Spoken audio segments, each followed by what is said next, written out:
All right, team. We're missing Richard. Is that it? He will not be here today. Great. It's July 13th meeting. And committee, we have item 1, approval of meeting minutes. I have read the minutes. They're simple, and I move approval. I'll second. All those in favor, raise your right hand, or I say right. Any opposed? Great. Does it matter which hand? Great. You can raise both. Raise your foot. Raise your foot, that's what it says. Raise your foot. Public comments? Anybody? Anybody back there? Okay. Consent item. There's 3 items, 1 a recommendation, and then 2 information items. So I'm not sure what how the committee wants here. Susan's here somewhere. Susan's there. And Danielle and Michelle, I believe, are sitting here. And committee, we have an item. If you want anything discussed or separated on the recommendation number 3 versus the 2 or information items. I had a question on number 4. Well, we can take. You want to just do one at a time, since the number 3 is a recommendation. Just take that up, and then the other 2 are. So, any motion to support for the consent item on number 3, right? Mm-hmm. You just do it that way. I'd move to approve. Recommend. All those in favor? Did we get a second on that Oh, one? second. I'll second it. Okay.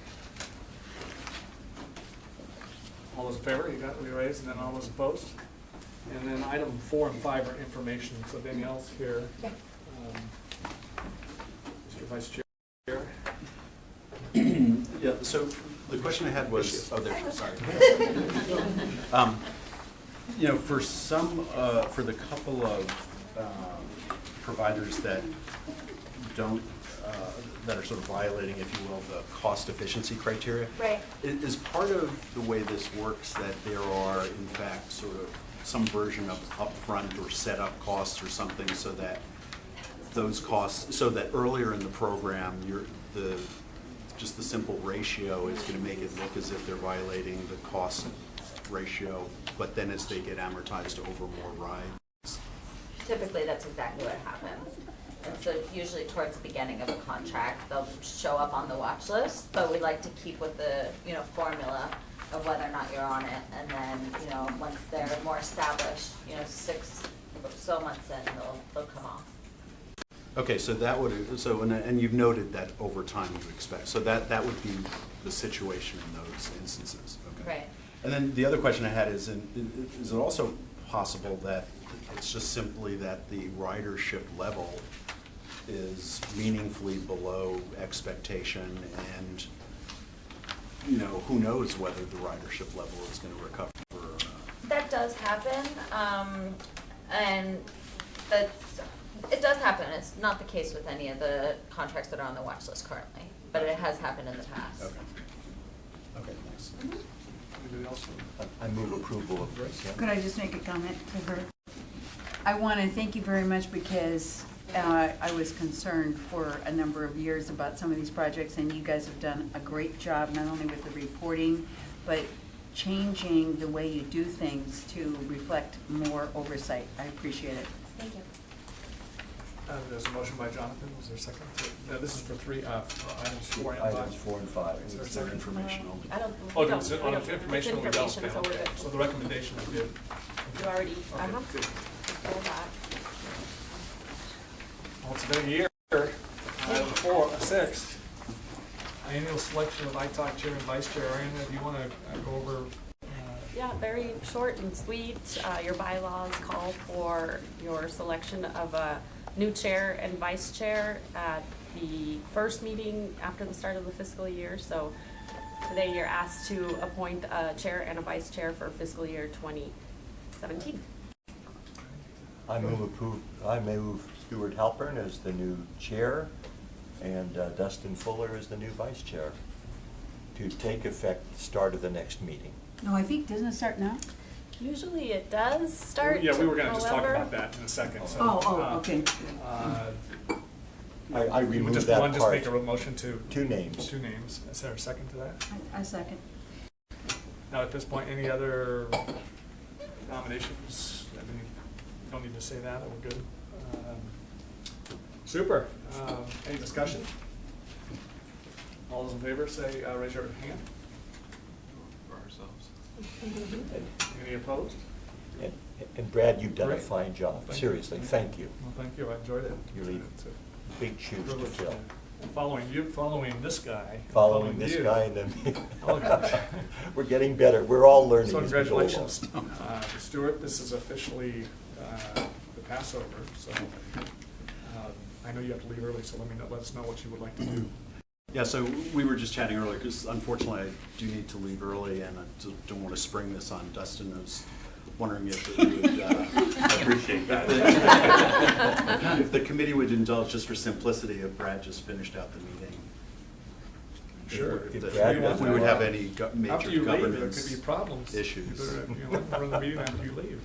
Okay, so- No, but I Feel thought, free to proceed. Stuart, don't you hold the world's record for having the shortest meeting here? Yeah. Only when there's the world's shortest agenda. Okay. Well, you just want to stick to that then? Is that okay? Okay, good. Thank you. And thank you, Jonathan. Number 7. Yes, that's me. Since your June meeting, the Transportation Committee met and they approved RTIP Amendment number 14, which is an admin modification, which is on your agenda, which was on your consent agenda today. No significant comments on that. And then at your June meeting, we provided an update on the request to hear back regarding the Coastal Rail Trail Chesterfield to G Street bike project that you wanted to hear more about. And as mentioned at your last meeting, the Transportation Committee approved directing Sandag staff to hold off on further design and environmental work for the project pending an agreement with the City of Encinitas with specific timelines and responsibilities that minimize the risk to the Active Transportation Program state grant. And since then, the city and Sandag have further refined that draft MOU, including a timeline for completing the project. This Friday, staff is presenting another update to the Transportation Committee. And the next steps after that would be to execute the MOU and then resume work on the project based on the specific provisions within that MOU. And so we're going to go ahead and report back at your September meeting, since you don't have an August meeting, with the outcome of that. I wanted to ask you something. I know that the board approved putting the proposition on the ballot to have an increase in tax. Mhm. So my question is this: was there any discussion that you can relate to us about the fact that the city of San Diego is also putting measures on the same ballot, and there will be other financial impacts? What did people think when in their discussions about the fact that there are going to be some other, shall we say, taxes, perhaps if they're approved, involved in this ballot? What did they say? I was going to give you an update on the board's actions, but you pretty much covered it. Oh, okay. So yes, they did decide to move forward. So the next step is to submit that to the county. There's a deadline of August 12th for inclusion in the November ballot. But in addition, I don't know if you wanted me to get into some of the changes since the last time, and then I think Jose would be the best one to answer your specific question. But so the additional modifications for the draft ordinance and the ballot language for the funding measure include an obligation for Sandag to hire a skilled and trained workforce for construction of the regional corridors program. There's also a provision that adds a requirement for Sandag to use its best efforts to complete projects in the priority corridors program within 15 years. And then finally, there was a modification to add 2 new seats to the ITOC. And one would be for a person in public policy advocacy related to GHG reductions, climate action plans, transit, or active transportation. And the other one would be for a representative from an organized labor. And so then, yeah, so you heard the next steps. And In terms of your question, I mean, the possibility of having other proposals from the city or from other jurisdictions, organizations, whatever, I mean, that's been a possibility for several months. So I mean, it's something that the board has weighed.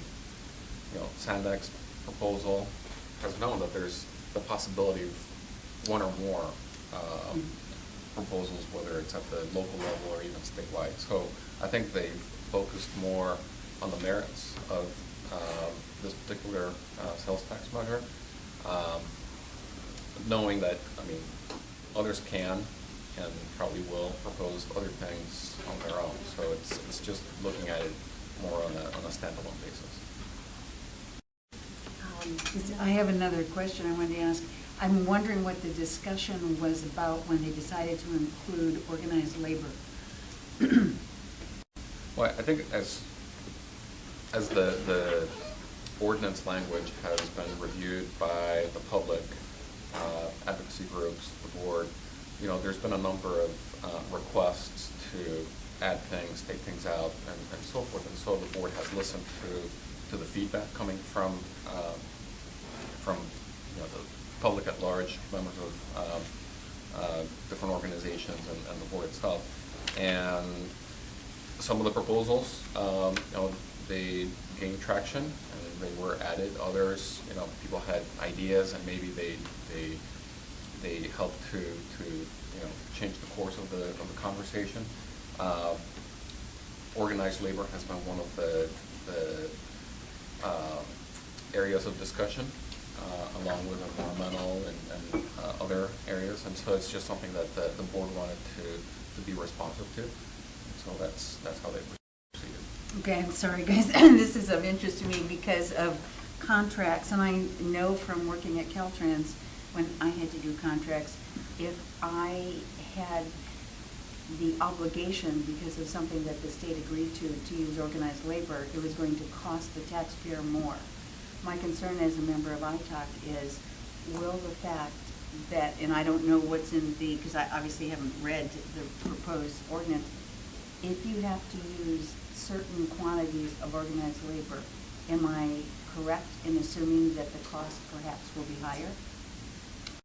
Well, I think in some instances we're required to use you know, prevailing wage and that sort of thing, just depending on the color of money that's on that project. I mean, we have to remember that most of the projects that we have are not funded with a single fund source. They have multiple fund sources. I mean, that's just the reality. We just don't have enough money to pay for everything under one color. And so typically, each color of money or each fund source comes with its own rules, and some of those rules have to do with what kind of contract or labor you have to use. And so that will dictate whether we have to pay certain labor rates for those projects. It's not just the sales tax that would dictate that, but some state funds, some federal funds also come with those rules. So it's not just coming in from that particular source. Okay. That's a good answer. I'm curious with regard to the perspective, sort of evolution, if you will, of ITAC and its responsibilities. And so if we measure, let's just presume for the moment, if the measure is in fact passed, correct me if I'm wrong, but my recollection is someone had mentioned that monies would not start coming in under the new sales tax measure until the spring of 2017, or was April. April, okay. So would that then be the time that our expanded oversight begins, or is it literally, you know, the day after the measures are approved? And would staff be making recommendations as to how we deal with the additional work? Because it just seems inevitable to me that there would be more things to be dealing with in the oversight role. Yes. Okay. Yes, my understanding is that, yes, the day after the measure would pass is when that would take effect. And so we would probably start right away looking at, you know, I think there's also a provision in there for the 2 seats to be filled by, is it April 2017 or something like that? So we would move on that pretty quickly, following the same or similar process based on whatever changes would take effect with the new measure. As you know, the attachment to the ITAC, the statement of understanding of how the ITAC conducts business, changes once the new measure passes. somewhat. So, yeah, so we would be bringing some reports to you on that for sure. And then in terms of the workload, I think a lot of the groundwork, already took place with the current extension, so it may not be as much of a heavy lift as it was several years ago, but in terms of implementation of new, but a lot of it is still pretty similar. It is to what's And in maybe it's effect now, premature so to it get may into not this, but that I'm much. particularly curious, so would we then, in effect, have two separate financial reporting? I believe so. you know, To a Yeah, I certain think, extent, yeah. There would be, to answer your question, yes, there's likely to be an increased workload on a temporary basis as some of the new programs are established and the rules associated with those are established, the new reporting mechanisms and so forth. I think the idea is to try to have efficiencies in terms of having, the idea of having the ITOC take on the oversight over this new sales tax measure was essentially following up on the desire to make it as efficient as possible, not have two separate bodies. So having the single ITOC do an expanded role was the board's, it reflects the board's desire to make it more efficient. But yes, to answer your question, there would be added responsibilities. In the interim, there would be added workload to establish the policies, the rules, the reporting mechanisms. There would be additional audit requirements. So we'll be working, assuming it passes from November through April to, establish a lot of these things, and perhaps beyond April as we just implement a lot of these new programs. Two quick questions, please. Previously, the city of San Diego has been opposed to this extension, from what I've heard. When the Sandag board voted, did they vote against it? And if so, why? Was it because of competition with their own measure, or what? My understanding is they voted against the, this last time, you mean? I don't know the breakdown. I know that. Yeah, so I don't want to comment on why the city may or may not. Did they oppose the extension? They had two representatives from the city, and so it was split. They split? Tom Gloria's voted in favor. He voted in favor, and the mayor voted against it. Tough nut to crack. The mayor voted against it to put it on the ballot, and then Lori Zapp, this last week was the one that voted against it, but she's the mayor's representative. She's the mayor's representative. He was not there. That'll be a tough road to travel. Thank you. Or anything else? I did want to say that we were invited to a ribbon cutting for the 805 Mirror Mesa Yes. direct access ramp, and I did attend. Good. It's nice to be there and see the success of Transnet dollars, and they did recognize that we were in attendance, the ITOC was there. So I've always encouraged the invitations to come to this committee, and it's a good thing to go to see your dollars at work and how we interact. So we'll have more coming up. So, Place. thanks for getting that to us, Tessa. I think you said something. Thank you. Great. With that, thanks, Ariana. The annual report, the final approval. Final approval. 2015-16 reports. It looks great. It looks Okay, great. should I just cut to the chase? What item are we on? I'm sorry, item Item eight. eight. Okay. Thank you. They made the changes that I had requested. I reiterate that we do want that page 8 deleted from next year, I think. Yes, and we're working on that. Excellent, thank you. But Placeholder. I would move that we approve it since it's supposed to be presented. I'd move that we approve it as modified. Second to that? Second that. Any comments? Feedback? I would just say, thanks to the staff for indulging the yes. Extensive back and forth that we had this year, which Yes, is I agree. more so than any prior year in my experience. All those favor, raise your hand. Aye. In opposition, abstentions, it passes. Mark, item number 9, fiscal year 2016 proposed Transnet agreed upon procedures for the audit. And it's good to see Mark Davis here and Leanne. Mark, it's good to see you again. So Lisa's not here today. I'll be doing the introduction for her, but she'll be back for the next meeting. So at the May ITALC meeting, ITALC selected FY16 compliance audit subcommittee. Subsequent to that meeting, the proposed FY16 agreed upon procedures or AUP were provided to the ITALC audit subcommittee for review and comments. After the review, in response to the comments received, the independent audit firm of Davis Barr revised and finalized the proposed AUP. So at this point, all members of the subcommittee are in agreement with the final proposed AUP being presented today. With that, Mark Davis will take you through the proposed AUP changes, including the reasons for those changes.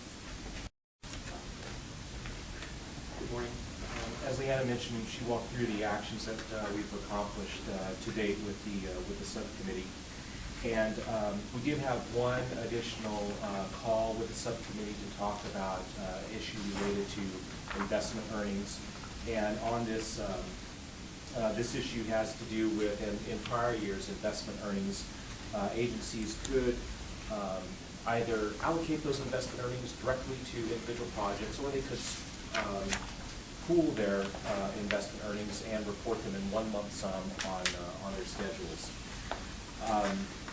For those agencies that were pooling their investment earnings, there was some inconsistency in presentation in the reports that would come to you.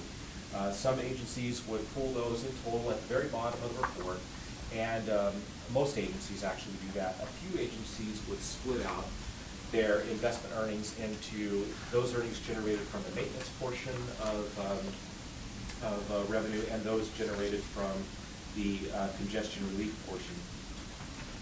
The discussion we had with the subcommittee dealt with that split, and that it's with one of your procedures, existing procedures, being for us to take a look at total local street and road revenue that's cumulatively expended on maintenance to make sure that it does not exceed 30%. It's important then that that interest, for those agencies that pool that interest, split that interest out between maintenance and congestion relief. We had a conversation with the subcommittee in the middle of June regarding that, and everyone was in agreement that we should do that.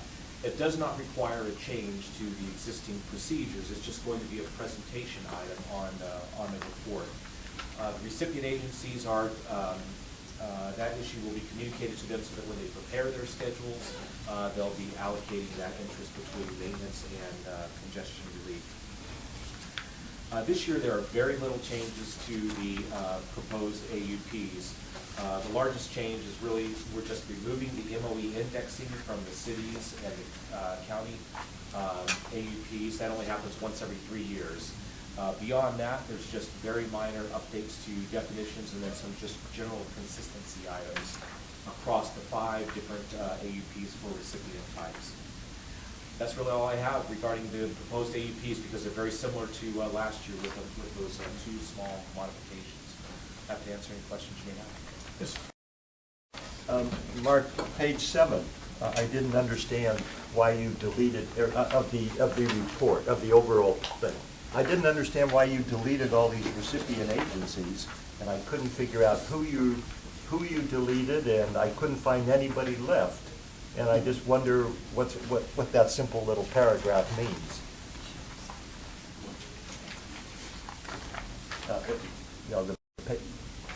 That's because what was trying to happen is there are 5 different sets of AUPs, and the one you're looking at is just AUPs related to Caltrans.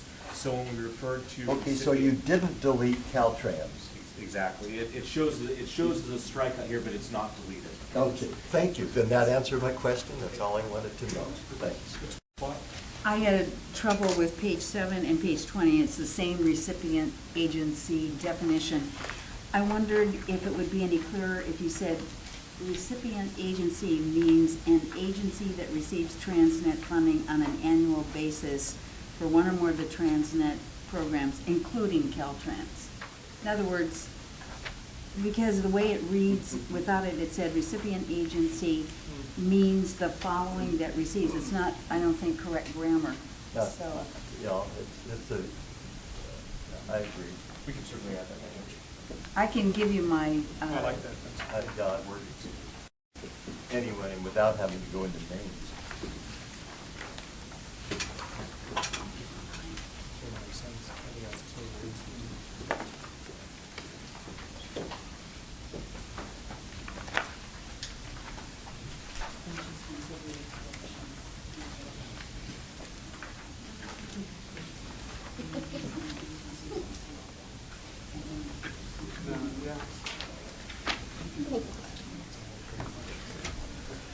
Do you want to, should we read that out loud one more time? That'd be good. Is that on page 20 or page 7? Well, page 7 and 20. Same thing, right? Okay. Right. So the way that that would read for page 7 would be recipient agency means an agency that receives Transnet funding on an annual basis for one or more of the Transnet programs, including Caltrans. Yeah, something like that. Sounds fine. And then a similar change will be made on page 20. The procedures on page 20 are specific to just SANDAG and the SDCRTC as well. So the way it's written on 7, it looks like it just says the current language, the following that received, and it's a colon, so it's SANDAG. I mean, so it's Caltrans only. It's just Caltrans only for that. Those procedures just relate to Caltrans. But you're rewording that? Yeah. Well, I mean, to take out, yeah, to read Caltrans in there. But he said including Caltrans, so Correct. means the following that receives Transnet. So is 7 being changed to that too, including Caltrans? 7, yes, says including Caltrans, yes.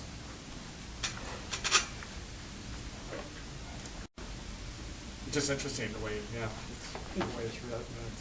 No, it's hard. Listen, I appreciate it because anybody who's had to go through, sort of legalese kind of paperwork, especially in accounting, and you make a change and just, after a while, you already think you know what it says because you read it so many times. So I appreciate the word. On page 20, what does it say, including SANDAG and SDCRTC? Yes, that's correct. Okay. That's correct. Because you have 5 different sets of AUPs, last year's procedures had exactly the same definition all in every single set of procedures. We tried to refine it this year so that the definition was just specific to the entities that were covered by those AUPs. This summarizes it very well. Anybody that gets Transnet funds is covered under this particular. Yes. Going back to the previous point about the accounting for the investment income, I'm not sure if this is an actual accounting question or maybe it's more of like a legal question, and I'm thinking forward to the way the new ordinance will actually work. It just strikes me that given the magnitude of the dollars involved, I mean, I think the investment income was like barely 1/4 of monies. I'm wondering if it would be kosher, so to speak, as you look to the way the new ordinance works, that, and I know that there's at least one instance where there is a sort of percentage hurdle with regard to monies being spent. If we have sort of any analogous situations where there's got to be an accounting by the type of project, if there could be some notion that, investment income, given how small it is not something that needs to be, accounted for in the kind of rigor that we're doing in this instance. Because it just seems like it, I understand that the ordinance may require it because of the way the language is written, but when you're talking about like 1/4% of funds, it just strikes me that the effort to actually operationally segregate and account for and then audit such a small amount of money, it's kind of like, well, what's the real point here? Does that, you understand where I'm coming from? Are you talking about those programs that have a very a fairly small percentage amount, say going to like replacement of vehicles or things like that? Or? Well, I'm thinking that for, with regard to the segregation of funds by project type, right? And so in this case, we're talking about the 70-30 split. And so these guys, so all the different entities actually have to account for not just the program spending itself, but the investment income on the, which the numbers are just so small, it begs to question if it's kind of conforming with the letter of the ordinance, but it's not, it wouldn't really be a violation of the spirit of the ordinance if one could say that if investment income just is less than 1% of funds, then you could just pool them and not worry about, accounting and auditing the fact that they're split between the different distinct programs. You know what I'm saying? Yeah, I think the overarching goal of the existing measure and of the future one if it passes is you want to maintain the integrity of the percent allocations going to each program. Right. And yeah. so we need to be able to demonstrate that we are meeting that. So if, for example, local streets and roads is supposed to get X%, well, we want to make sure that over time we can demonstrate that local streets and roads is getting that. If there's investment income that's generated from some of those dollars that are waiting to be spent, we also want to demonstrate that, understanding that the amounts may not be very significant, but still we need to demonstrate that the individual allocations over the life of the sales tax program are meeting what the voters intended.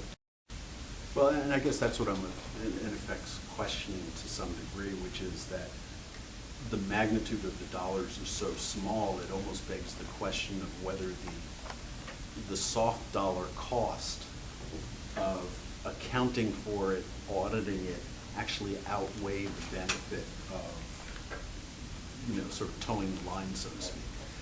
And again, that's why I say maybe it's not an accounting question, maybe it really is more of a legal question. It just strikes me that even the number of conversations or the back and forth of the email, the time that we took, from these guys, just never mind the extent to which some entities now will be asked to change the basis upon which they're making their presentation. It just seems like it's a lot of work for virtually immaterial and almost insignificant amount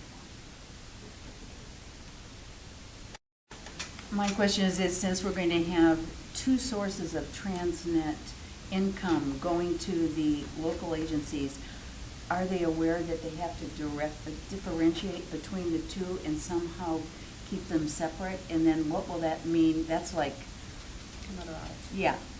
So what I'm trying to say is you have to do two audits because they understand they can't mix it, correct? Yes.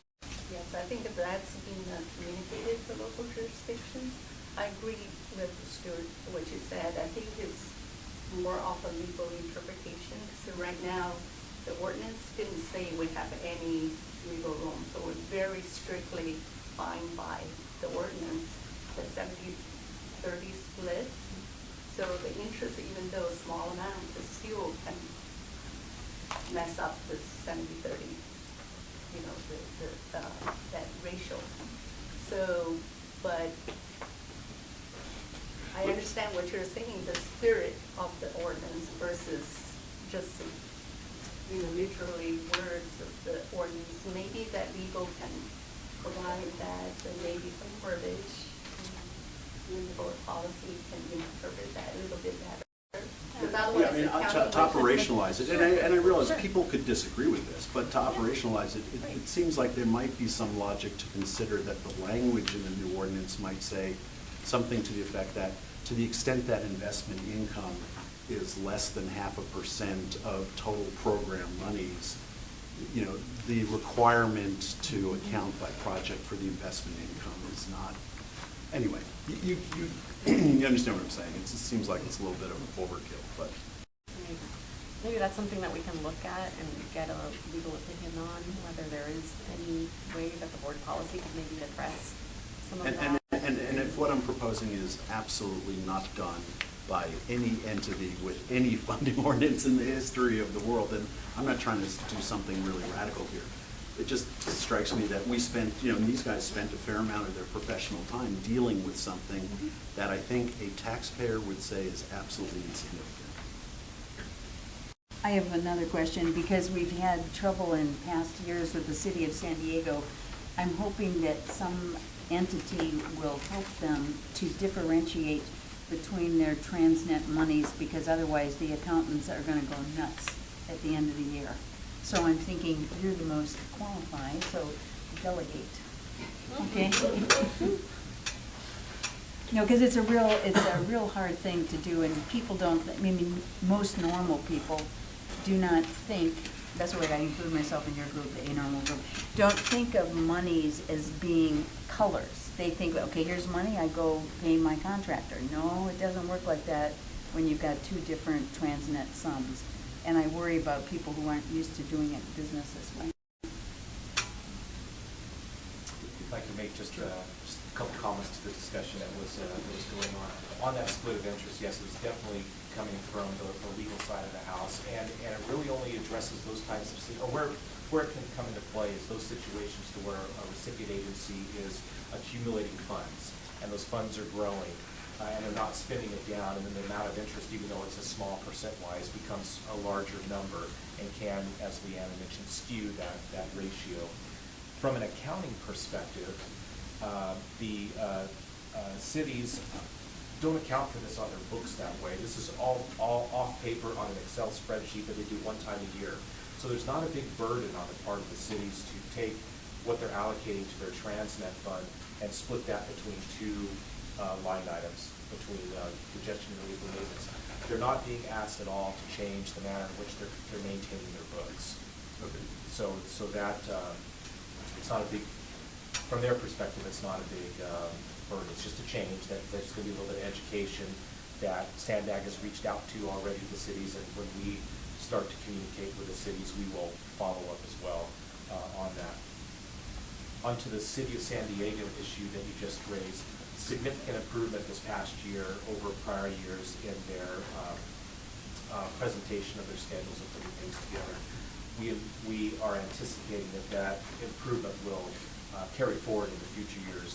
Things have been rearranged and reprioritized. The people that are involved in the Transnet accounting seem to have taken a lot more ownership this past year than in years prior. So significant improvement there. Good, thank you. Anything else? We have an action item here to approve the process. We'll move to approve. I'll second. All those in discussion, all those in favor? Opposed? Abstained? None? Good. Mark, thank you. And thank you, Leanne. I appreciate it. And Mark, it's good to see you. Mark presented the 2015 audit, right? About 2 months ago to the board. So it's good. Thank you. Thank you. Thank you. All right, performance audit. It's upcoming for next year.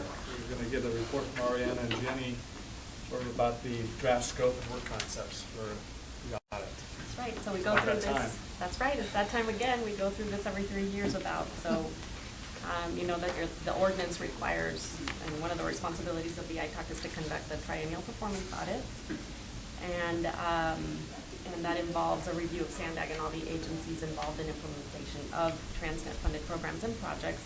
That includes a review of project delivery, cost control, and schedule adherence over a 3-year period. It also considers recommendations that you provide to various processes, including contracting, construction, permitting, other related processes to improve the efficiency and the effectiveness of Transnet expenditures. Today we wanted you to discuss the proposed approach for conducting your next audit, which is your 4th audit, the FY18 audit. And we have Jenny Rousseau from our contracts team. You've seen her before, and she's here to answer any procurement-related questions that you might have regarding the RFP, which you would be conducting to solicit services from an independent auditor. And ITOC has conducted 3 audits so far since fiscal year 2009.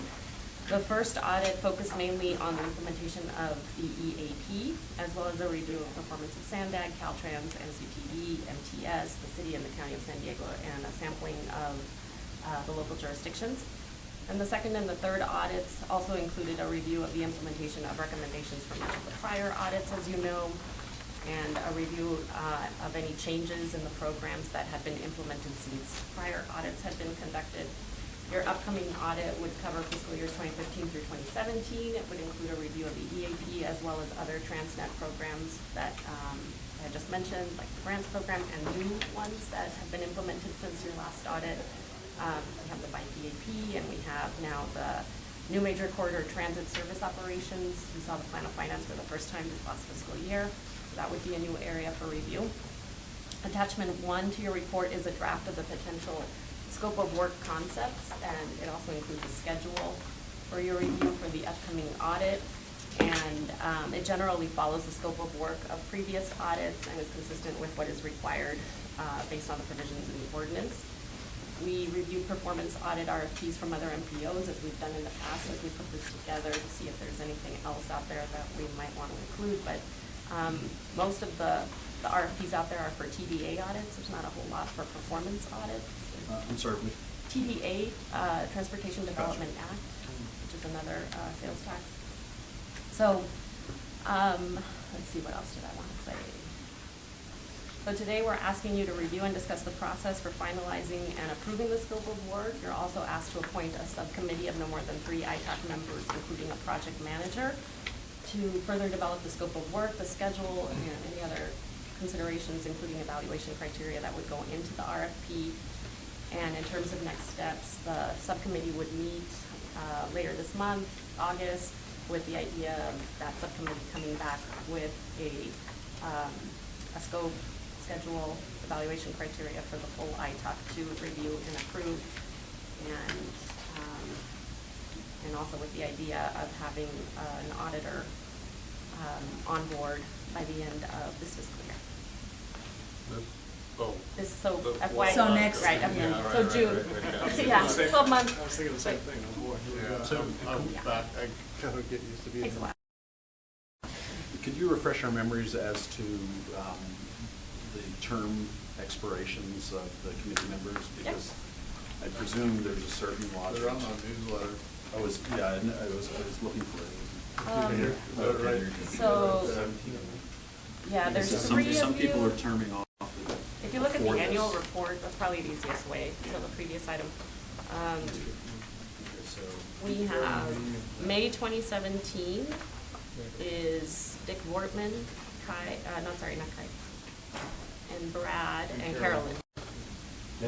That's Dick Vortman's first term, though, is it not?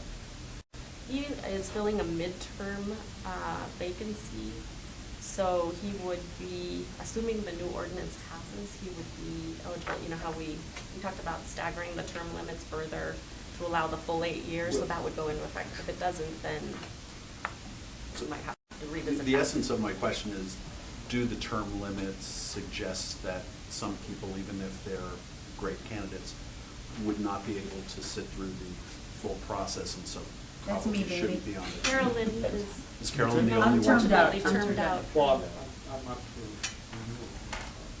but you are eligible for another 4 year. Yes, I Can you tell us who served, who were members of the committee 3 years ago? I was the chair, Carolyn, and Kai, and Tracy. So it's 4 of us right here. Tracy as well. Now, here's the thing, I know that you're gonna be getting, 3 new members at least by next Well, we week? don't Well, know. We don't. Can I guess my commentary on this, we've got a lot, we keep throwing in comments on things we're doing that relate to a new transit, but it feels like we ought to be operating, this is my personal opinion, we ought to be operating under what we're currently doing and not making, speculating what we should do based on assuming we're gonna have another ordinance. That's my opinion. Agreed.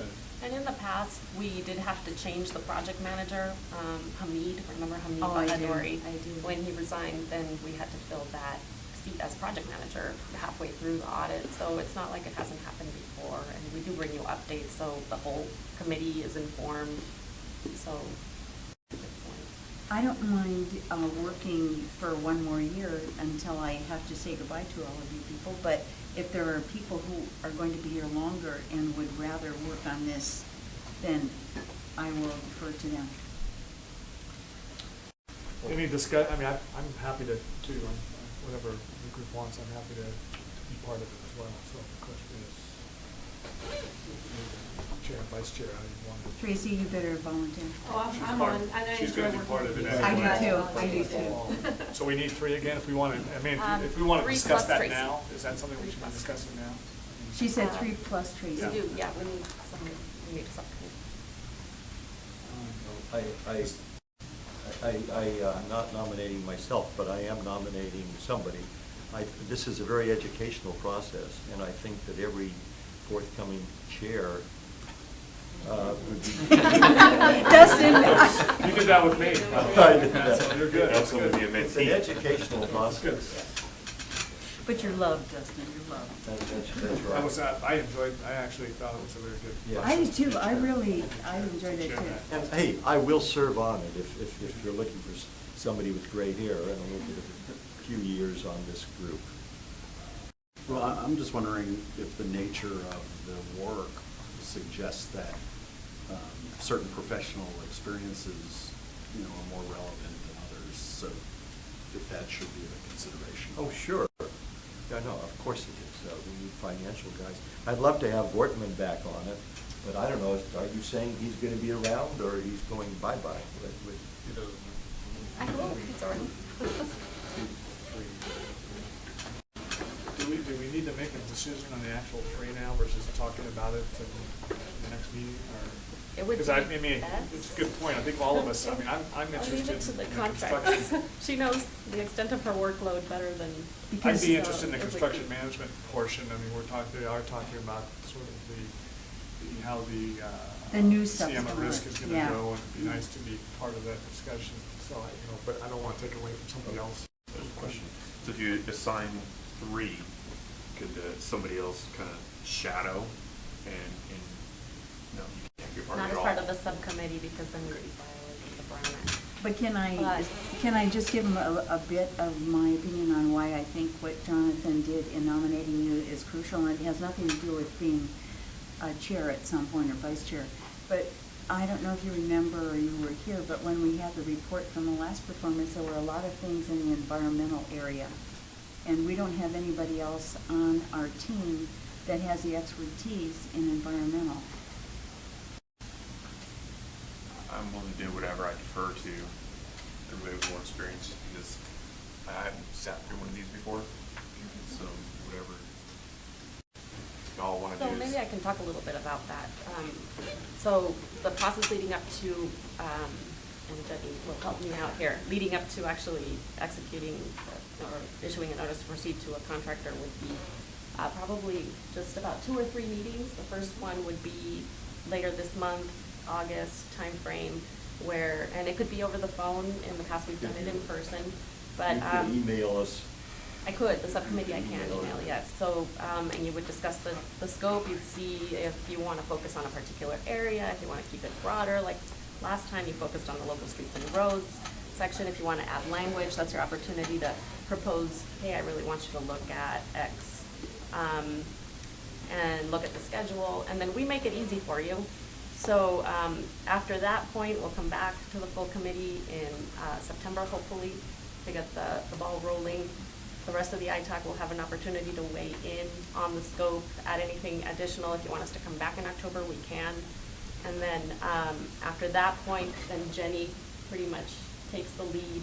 She would schedule, after the RFP is released, which that's all that we do, we advertise it, we do all that. She distributes the proposals that we receive by the deadline. That's when you have to review them all and then shortlist, come up with a short list that you would interview in the event that you want to conduct an interview. And so it's really a matter of probably 3 meetings in the next several months. And then we come back again to ITAC for a formal approval of whatever consultant the subcommittee decides to recommend. Could you just review the Brown Act issue with, you know, the concept of a shadow person? Because just from my personal perspective, it seems like, you know, Carolyn has great expertise that's very relevant, but if we know in advance if she were on the committee that she would have to be replaced because she gets termed out, it seems like it would be beneficial that if you could have another shadow person who would be then fully prepared to step into that vacant position for sake of efficiency and whatnot. Yeah. But what's the Brown Act? Pretty strict. Yeah. Meaning we can't have that more than 50%, I think it is, so that would be 3 in this case, of the voting members. Oh, I see. Of the voting members, right. Meeting without, you know, publicly noticing the Gotcha. meeting and you know, posting an agenda. Although, if the ordinance passes and we add 2 members to the There we go. ITOP, the Brown Act Kai, do issue you want me would to say be it solved. In Go November. ahead. I think Johnny might I would nominate Dustin to be the chair because Carolyn's leaving. Richard, we don't know what's happening to Richard. Kai was on it last year, the last time, and you, sir, are the new chair. You're welcome to join it if you'd like to. But I nominate the chair, and I would volunteer Brad to participate. It's not that big a deal, but it's important. And if anybody would like to serve on it, if the chair would like to serve on it, then speak up, the newly elected chair. Then would you like to be on it? Well, you know, look, I find it personally, you know, very, as you're describing, educational experience. I guess my instinct, though, is that, you know, a couple of you others have more direct, relevant expertise that would make for a more valuable contribution to the committee. So I would sort of defer to the people who have the greater professional expertise. If you would like to serve on it, Brad and I. I'd be happy to, I've talked to Kai, I'd be happy to be part of it again. The timing, I think, would be good. And I volunteer unless the chair would like to do it. No, feel free to, because again, you have greater professional expertise, which Well, I think is I'm really interested in streets and roads, and I still am with that recommendation number 3 and what they're doing about it. Yeah, no, so I think you should. That's a motion? Oh, well, I don't know if I want to make a motion. Oh, I thought you were- You make a motion. Okay, I think the new chair could just appoint us if you'd like to. But I so move that it be Dustin as chair of a project officer, supported by Brad and me on the committee. You want to make that official? You want to actually have a motion and a second for that? I'd second that, and I'd support that if that's the second, and I think we all, and we would have opportunities to contribute to. Oh, the absolutely. scope. That's what the good thing is here. I mean, that's the main thing. We all get interviewed, yeah. remember Yeah. that. We all sit down, including Carolyn, who will still be with us, Right. and to get our opinions. Because I, as well as you know, I have interest in some of the new programs like the CNBC and design group stuff, or the analytical streets and roads being, you know, we have to discuss that, but not for today, probably. Okay, so should we? All those, you want, is that So what we you have a need? motion. That is what And I then, need. and then do we want to discuss any of the items, and we haven't discussed any of the actual item as far as how it's written So out, the Dustin- draft, the scope of work, be okay with that? I had a couple questions on the scope. Yeah. Is the procedure normally that the scope of work is defined completely and then issued in the RFP and the respondents don't really vary from that? Just get the best price, basically? Yeah, I mean, you have an opportunity if, once it goes out, there's something that we feel we need to add into there, or to change it while it's out, but they're gonna respond based on what's going on defined. There's also an opportunity, right, to maybe add Yeah. some tasks, if, you know, something a little bit broader, if the need comes up down the line, you know, Sure. we don't know 4 years out, maybe, if the term of the agreement is 5 years. So there's. I think his question's well placed because I think if I heard her right, the reason that they want the committee to meet early is because she's got to get the RFP out.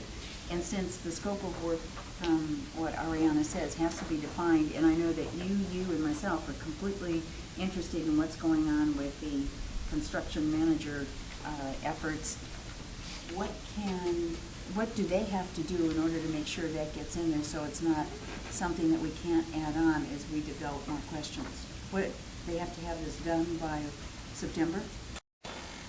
I mean, that's what we're trying to do.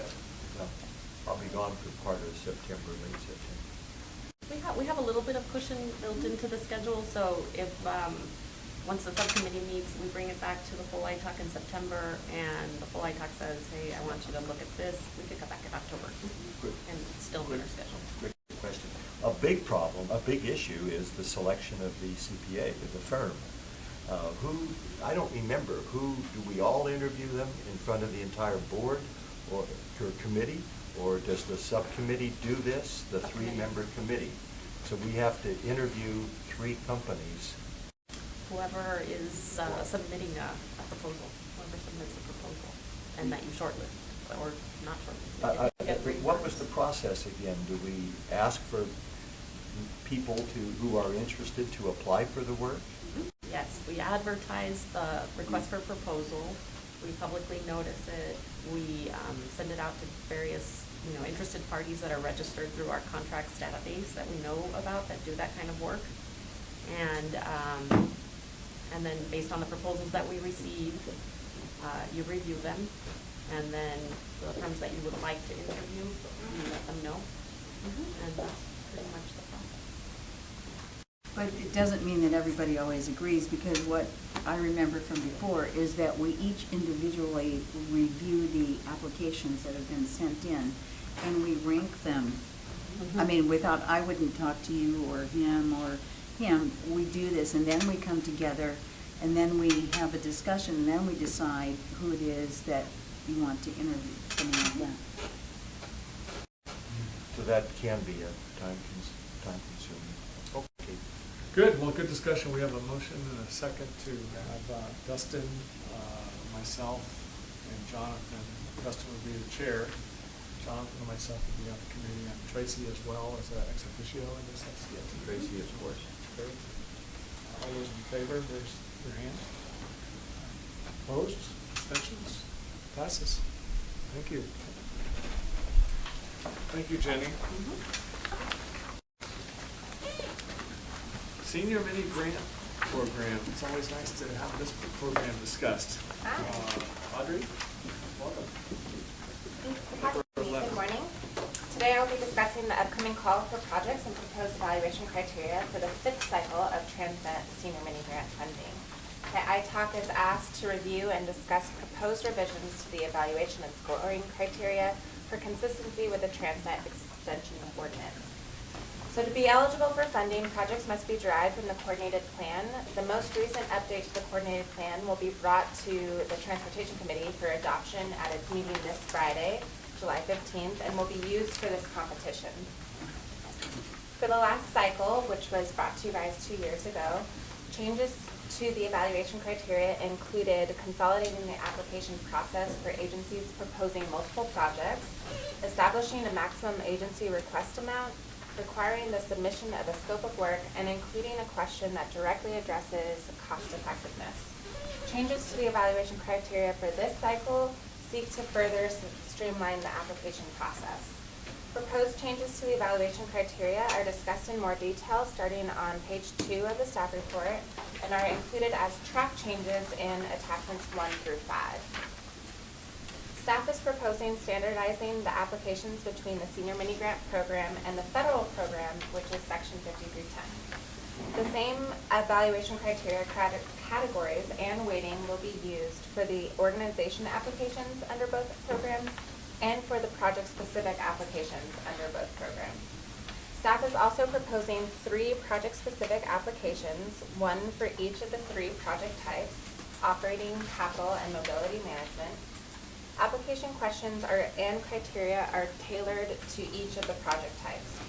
This approach was used last cycle for the Section 5310 program for operating and capital projects. Staff is proposing applying this approach to the Senior Mini Grant program and expanding it under both programs to the 3rd project type, mobility management. So to facilitate standardization between applications and preserve the weighting, minor modifications were made to the organization application and each of the project-specific applications, which are what are the track changes. A schedule is included on page 4 of the staff report. This item will be brought to the Transportation Committee this Friday and then to the Board of Directors on July 22nd for approval of the evaluation criteria and release of the call for projects. Final applications will be due to SANDAG on October 24th. Afterwards, an external evaluation committee will evaluate and score proposals for each grant program, and a final ranked project list will be used to determine funding recommendations based on the amount of funding available. Those funding recommendations are expected to be brought to the Transportation Committee and Board of Directors for approval in February 2017. And we'll also be bringing it to ITALC for consistency with the Transnet Extension Partners. So I'm happy to answer any questions that you might have. Yeah, any questions? On page 12, my question is on number 3. It says, will 80% of the riders be the target population, and you crossed off seniors. So what is your target population? So the target population for senior mini grant are seniors 60 years and plus per the ordinance. We just made that language a little bit more general so that it can be used on both of the programs because the target population is different for Section 50 through 10. For Section 50 through 10, it's seniors and individuals with disabilities, and under the federal program, seniors is defined as 65 plus. So we just generalized that, but that criteria has not changed. Okay, thank you. Any other comments? Committee? Other, I guess, it's a discussion item, so thank you. Looking forward to seeing how it goes. Michelle, 2014 RTIP amendment number 13. Today's the 13th of July, right? Yeah. So at its July 15, 2016 meeting, the SANDAG Transportation Committee is scheduled to approve amendment number 13 to the 2014 RTIP. The ITALC is asked to review and discuss the projects included in this proposed amendment, focusing the review on the Transnet funded projects. Amendment number 13 to the 2014 RTIP is the regular quarterly amendment and is detailed in the discussion section in your report starting on page 2. And in attachment 1 of your backup, beginning on page 4, are the changes proposed in this amendment specifically for those projects funded with Transnet. So each project includes the Transnet funding at the top, followed by other funding sources programmed on the project. And then we also show the Transnet subtotals and other subtotals to inform you of how much Transnet and other funds are programmed. Any questions on attachment 1? Okay. Going to attachment 2, table 2, as shown on page 19. This provides a cumulative capacity analysis in regards to revenue versus program of the Transnet Local Street Improvements, or LSI funds, through amendment number 13 for all local agencies. Please note that in this amendment, there are some negative amounts due to the decrease of Transnet revenues for FY 2016. At this time, we did not ask the local agencies to adjust their programming, but we notified them, and they will only receive payments based on the revenues coming in on what they have programmed. And then we've asked them to update their programming as part of the 2016 RTIP. And then attachment 3 includes the map showing the major transportation projects included in this amendment.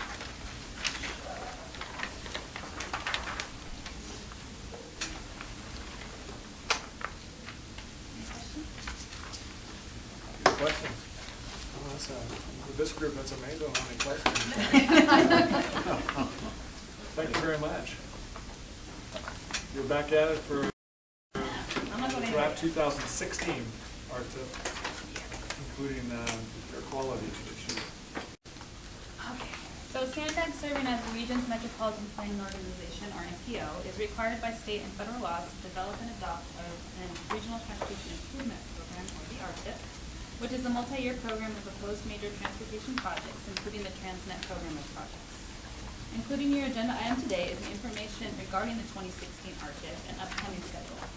In attachment 1, beginning on page 3, we have provided a listing of all projects funded with Transnet funds, proposed for programming in the 5-year 2016 RTIP, which includes fiscal years 2017 through 2021.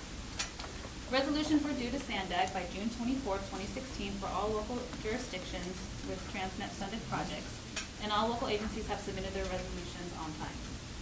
For Sandag and Caltrans projects, project changes are dependent on approval of the FY 2017 Sandag program budget, which was approved on May 27, 2016.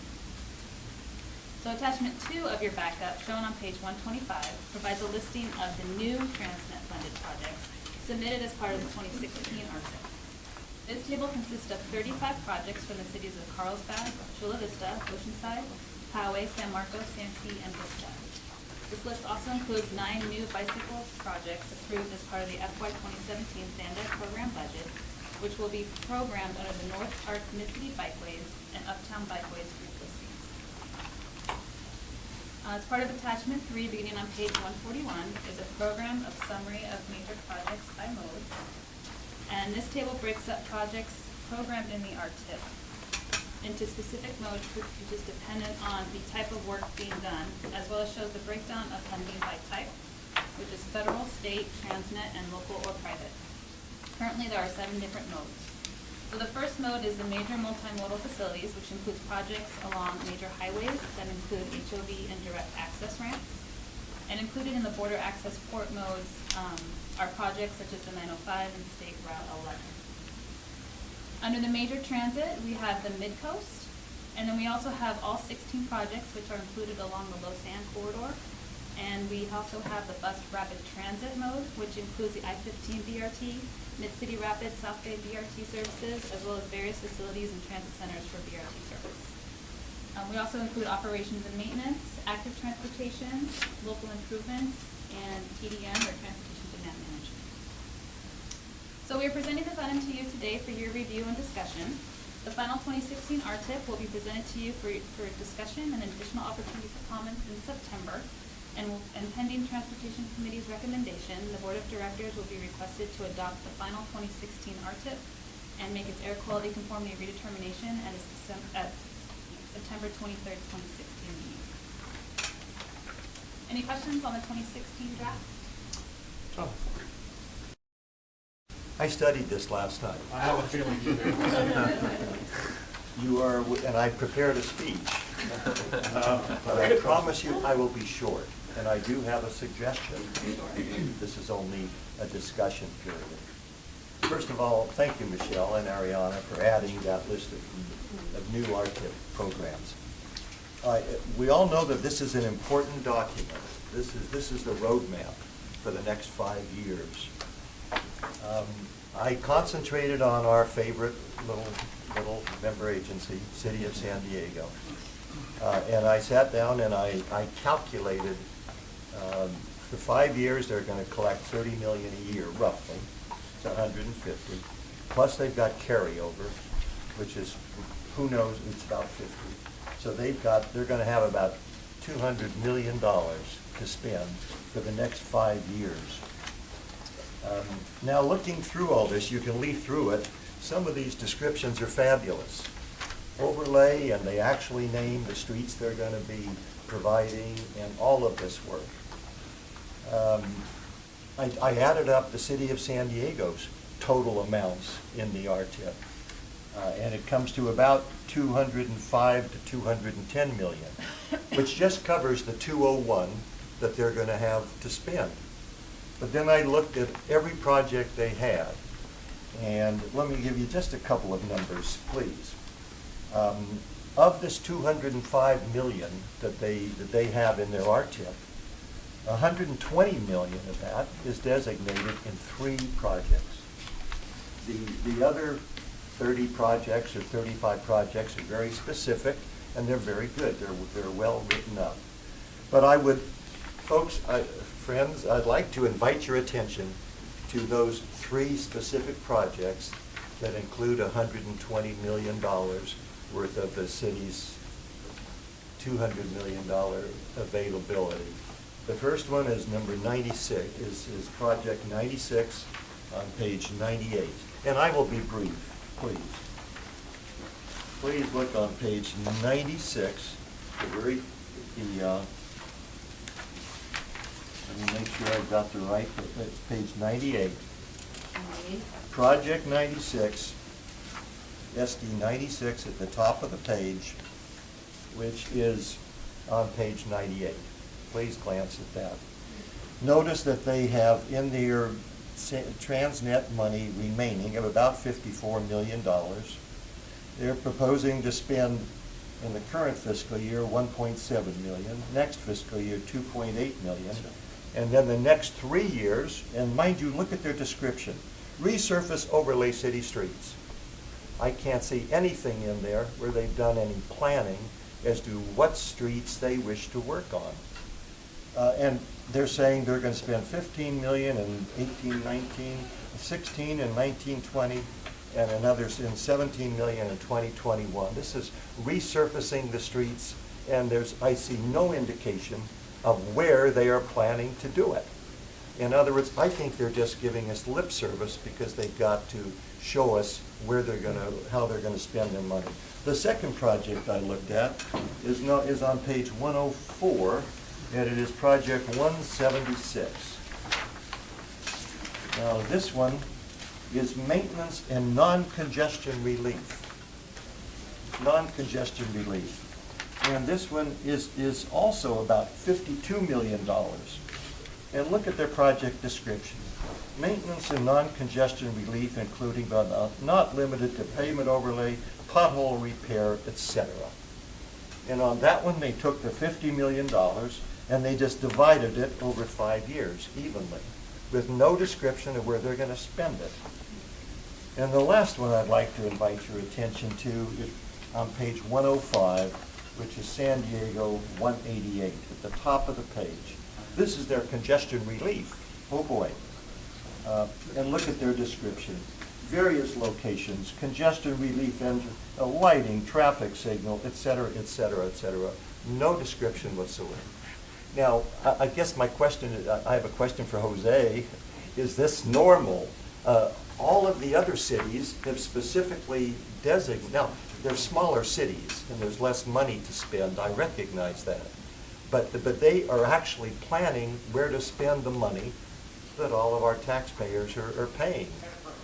And so my suggestion to you, this is only for discussion, but I would suggest that we pass to, you know, we've gone to the Sandag board, we've said they're carrying over money.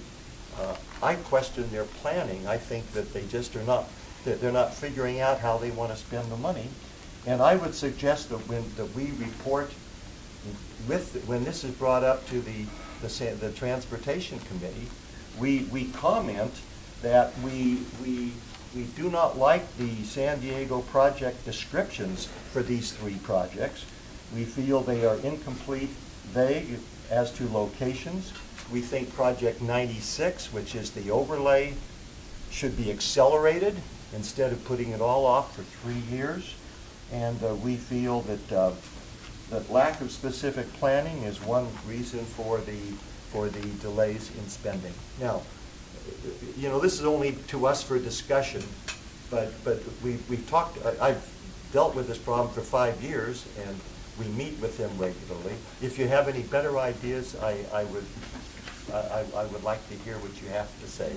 And they're going to say that your money is always the last to be spent because there's no dead end on it. I mean, it doesn't expire, and that's their excuse that they give in item number 14 that we'll be discussing. Excuse me, item number 14 that we'll be discussing. Well, that's an excellent reason. I can say from being on the other end of that, and Jose also, you always want to spend the money that has an expiration date. So I don't have any problem with that.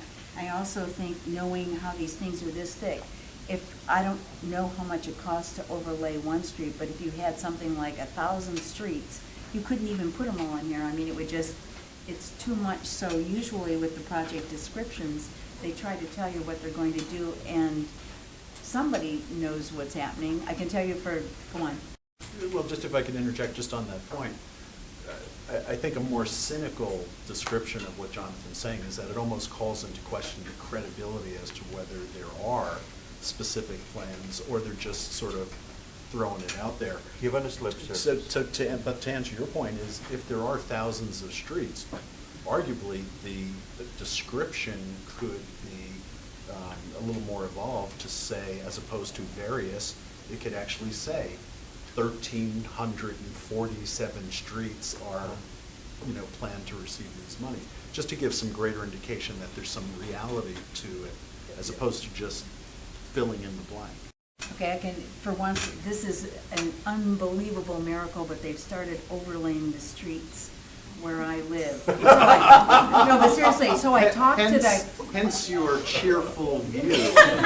No, but I asked the contractor how it works. They have certain leeways to what the order of work is, because they're responsible per their contract to keep traffic flowing and all that. And you've got all these cul-de-sacs and everything else, and people want to get out, and there's only a couple major streets. How's this all going to work? Well, they have to do it in such a way that they can get the work done in the neighborhood, but keep traffic flowing and not cause any major disaster. So, you know, I think they might be better served, like he said, saying how many you plan to do in a length of time, but maybe they couldn't get exactly like, you know, somebody's road or whatever. I'm curious if it's, I mean, I don't recall exactly the city, but I'm pretty confident they have a program where they prioritize their street maintenance and things, and they've got pavement index and They do. So I'm curious if it's possible that, you know, maybe they're budgeting, this is how much we allocate towards this, and it's going towards the priorities as identified in some upkept list, and maybe that's what we need. It's just a description as to where that backup is. It's a good idea. You know, added to my thought is I'm that not as skeptical, this I new guess. proposition coming up that they want to in November for more maintenance money. Maybe they can, maybe as part of their presentation to you in October, November, their regular annual presentation, maybe they can talk a little bit about their pavement management system and how they go Well, about that. I'm all for whatever it is. You know, I love I'm digressing. The painting of the Golden Gate Bridge is an example of a management system. They start at one end, they just paint all the way across, and several years later they finish, they go back and start again and just go right on across. And that's, they don't even have to worry about scheduling it. At any rate, Jose, what do you think? You've lived with this for quite a while. I think, you know, for these projects, which are really more programs, I mean, what Yes. the dollars are going to a maintenance or a pavement rehabilitation Or program. congestion relief, yes. So what, and here I'm just speculating a little bit as to what the city is doing, but they get a certain amount of money per year that they can devote to these uses. And so, you know, they put those dollars on each year, and they don't know exactly how much costs are going to be, say, 2-3 years from now. These are programs where if the bids come in low, you're probably going to add in more streets to the contract, where to say, okay, we've got so much money, go ahead and do it. If the bids are high, if oil prices are high, if asphalt concrete is high, they may not be able to do as many projects or streets as they originally intended. So it's a program that's reactive to the costs at the time. I think what they're trying to do is manage it as a program. I understand what you're saying, but they're not succeeding. They're carrying over $50 million a year. I mean, if they were spending money efficiently and everybody were happy, I'd say give them a blank check, let them go out and do what they want to do when they want to do it, and they got the money. But they don't. Do any of the other big cities? Everybody prepares an RTIP, don't they? So can I Los say something? Angeles County. So the city of San Diego is not the only agency that programs this way. Almost every agency does. No. And they provide, to the extent that they know, a list of streets as an upload to the project. So they don't include it within the project description, but as part of the document as a whole, they provide backup of a list of streets if they know it at the time, and we include it as the entire document that we have online. So that's an appendix that we include with that. I'm sorry, it's an additional table that we include if we know it. A lot of agencies, they don't know what streets they're going to be doing until that fiscal year, depending on the need at that time. And so this is something that every agency does. This is what we ask of them. If they want to be vague, they need to upload additional information on where they're doing that work. All right, well, at the least, I think we should complain that they're putting off all this overlay $50 million start from 3 years from now, we need it now, and the money is there, and the taxpayers have paid their taxes. But they don't have to spend 1 cent of it, remember? For maintenance, they don't have to. That is true, but for them to sit here and say, we're not gonna start, we're putting 17 million starting 2 years from now, 3 years from now, well, why aren't they doing it? I drive on the streets, driving here up Ash, and my car bounced all the way. I'm not trying to get Well, personal. I'm wondering if, James Nagelvoort he's come in here before, and maybe we should, they do have a plan. They've talked to the construction industry about if we've got the capacity, if the construction has the capacity to do all this in the future, so maybe we should get an update. Put that, I think that's a great idea, Yeah. Brett. I mean, I'm happy to do that I also. know you're frustrated, but it's. But I'm just thinking, we're supposed to discuss this, we represent the taxpayers. I just raised the question, why are they delaying on number 96? Why are they putting that off for 2 years, the big amounts of money, for example? And if you say that they do have a planning system, fine. And if you look at number 14, the next thing that we're that we'll be discussing, you will see the annual report that they're coming up with, which is interesting, and we'll comment on that when we get to number 14. Hey, it's up to this is the discussion, and that's what we're supposed to have. No, you've always brought up this good point, and the homework you've done is always great. Well, I was amazed that 60% of the money they're going to be receiving is open-ended. I mean, they don't have anything identified as to how they're going to spend it. And also, in regards to the RTIP, the first 2 years are basically committed funds. The next 3 out they don't have to be as scrutinized right away. So that might be why they're not quite sure where that's going to be going, but they want to designate it to a certain program. Okay. And also, in regards to their carryover, it was at 50 million. With this new 2016 RTIP, it's now down to about 20. So they've been spending their funds. Well, they spent 20 million in a lump sum, as you'll see in item number 14, for the interchange at Friars Road. So with the final 2016 RTIP, I'll provide that listing of where all the agencies are in regards to their revenues versus program. Okay, hey, I've spoken. Well, I think, and for the 3 years I've been on the committee, I've heard Jonathan regularly bring this up, and so I have great sensitivity to the fact that, again, a more cynical view might interpret this as, are these plans real, or are they just kind of sort of gaming this because the money never goes away?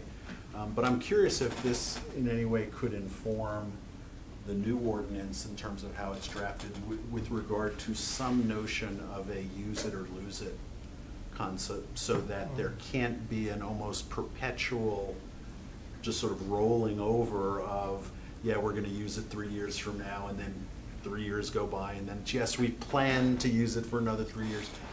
Because it seems to me if there's a true and legitimate, we can use other dollars with an expiration ahead of using these dollars, then that could be a place where an entity comes to the committee and presents the facts are such that, yes, we've come to, let's say there's a 3-year expiration or whatever it is. Yes, we're at the 3-year expiration, but we can get federal dollars to do this, and so we would like to reserve this money for future use.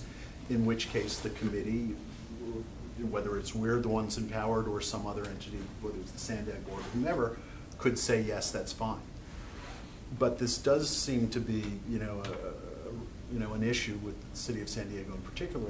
Maybe going forward, this can inform how you want to approach the sort of the ability for somebody, if you want to be cynical, to perpetually put off actually using the money. I question a use it or lose it. I don't think that's the intent of the bond measure. Well, that's what I'm saying. Yeah, that I know. The intent of the bond measure, though, is that the money is actually used. It's used. That's right. And if for lack of capability, Yes. let's put aside malicious intent, but just for lack of capability, if an entity just does not seem to have the ability to put the money to use, I wonder if taxpayers would feel that it's appropriate to have some version of user, because it's not as if there aren't other entities around the county who could put money to work, right? Well, at any rate, Carolyn, I'm talking Now, to. I would really like to hear either from Jose or for Kim, because you work with the agencies all the time. You understand about how hard it is to get money for your projects, and you have to plan out in advance, and you need money for the work to be planned, let alone the environmental and everything else. So would you please comment on what you think is a sane way to look at, since we always talk about the city of San Diego, the fact that we have an entity that doesn't always spend their money and they don't use Transnet until last. Do you have an opinion, or what would you say, either one of you? Well, I think the committee has actually taken a course of reviewing how much money is each individual jurisdiction planning to spend and how much do they actually end up spending, how much carryover there is, and then you invite them to come over and explain to you, why is it that you are showing these particular numbers. So for example, there's a coastal city, I think it's Encinitas or Carlsbad, I can't remember. They've been saving up. Right. Carlsbad. Yeah. Carlsbad. Yeah, and right? they're totally Right. And that explanation makes total sense. And it makes Yeah. sense. So, Absolutely. but it's part of the process where you look at these numbers and you see, well, wait a minute, why is it that Carlsbad is showing, a fairly high balance? And so they come over and they explain, and then, that's part of the process. With the city of San Diego, you've been inviting the city of San Diego to come over and explain what is it that you're planning to do, and then the next time they come, you ask them, well, how did you go about doing what you told us you were going to do? So I think it is part of the process that's already underway that you are performing as part of your oversight responsibilities. If you want to do something additional or differently, obviously we're here to listen to your direction. I guess I'm just trying to get a message to the Transportation Committee, which might work its way up to the board, that I was appalled at project number, what was it, 96? That they show so little of that money programmed for the next 2 years. Yeah, and I believe the city of San Diego is coming in the fall. Right. Well, it's not our job to tell them how to spend their money. We know that. But could we at least say, when this goes forward to the Transportation Committee, so they know that we've looked at this thing, that we question the spending rates of the city of San Diego on project 96? I understand what you're saying, and I'm interested in the answers, but I'm not as skeptical to jump to a negative conclusion. And I'm a little bit hesitant as a group saying that. I like the process that we have going with the city coming and periodically reporting, or Carlsbad, things like Jose was responding to or explaining, and I think it's working, and I think we get, like Carlsbad, we get a good explanation, and we understand it. City of San Diego, I've seen significant progress from the month to month or report to report that they've come with us, and I believe that they probably do have. I believe I'd rather hear them explain it than to tell the Transportation Committee we have a grave concern or something. All right. That's my opinion. Fair enough. Then I withdraw. It would have to be a unanimous feeling. And I feel the way you do. I withdraw the suggestion then. Okay, well, enough said then. No, I think you bring up a good point. I think James Nagelbort, the Public Works Director, always does a good job explaining what they're doing. So, hopefully he'll come in here and... Yeah, we can convey that to the city staff. But so that warn they them in can- advance what the concerns are, okay? Absolutely. Thank you. Okay, I know you do. Just to clarify, would you like us to raise the issue, at least this discussion that you guys discussed this? I think it's fair that we can. I sort of agree with these two. We've been in this position before. I think it just raises a red flag to... I don't have an answer from the city for that, to say that to the Transportation Committee. That's my only... Yeah, do you like to blindside somebody at the Transportation Committee, or would you rather have the gentleman, is his name James, who comes to see us, and just say, here's what we've noticed, can you help us understand? Would that be And going then, around that way it may work a little this bit better. committee? I don't want to be a whistle. Oh, go ahead, you guys. No. Kim asked if, Kim said, I think three of us on this side sort of think we ought to just keep going and get James in Yeah, here. But then- All right. I was just saying I but need to Kim- leave, so. But Kim did raise a point though, again, do we want to go to the transportation committee? But You raised the point, well, she asked. I mean, do we want to, because we are going to the transportation committee with this Yeah. item on Friday, and whether or not we just, I mean, we don't just, we could just say that there was a discussion, that ITAC had a discussion about, we had a discussion about, well, No, you could. If we want to add a sentence Yeah, of that's that what- nature, that's that's what fine. I'm If we get asking. a- It's a That we had factual this- representation Yeah, of this right. meeting. That's right. That this was just brought up and discussed. Yeah. yes. so why don't we do that? Yeah, that's fine. We'll do that. And if- Yeah. yeah. All right. Could I ask one more quick question about the city of San Diego? This hasn't to do with spending money. If you look on page 96, project number 70, the West Mission Bay Drive Bridge. I thought I heard James say that they were saving money, reserving money, Transnet funds, to help pay for replacement of that bridge across the San Diego River, which is $100 million or more. But I thought they were planning to use Transnet funds. I thought I heard them say that. Did I hear something wrong? Because if you look at this, the bulk of the money is this HBP, Highway Bridge Program, and I don't see where they're really setting aside any Transnet money to speak of, other than a few million. Isn't there 36? Am I missing something, or did I miss something when James was here? Does anybody care or understand what I'm saying? Yeah, I think the issue with this particular project is that the city of San Diego has had to coordinate with Caltrans, which administers the Highway Bridge Program funds. Yes. And so one of the challenges that the city has had is that Caltrans does not identify the full amount of the Highway Bridge Program funds for the project all in one action. It's more of an annual process, and so the city has been reluctant to go ahead and move forward with the project. Yes. The other thing was more of an internal administrative process that the city was under, where the previous interpretation was that they had to have all of the funds on hand. Yes. And so that was causing some difficulty because they couldn't get all of the federal funds. So they're not setting money aside from Transnet for that bridge replacement?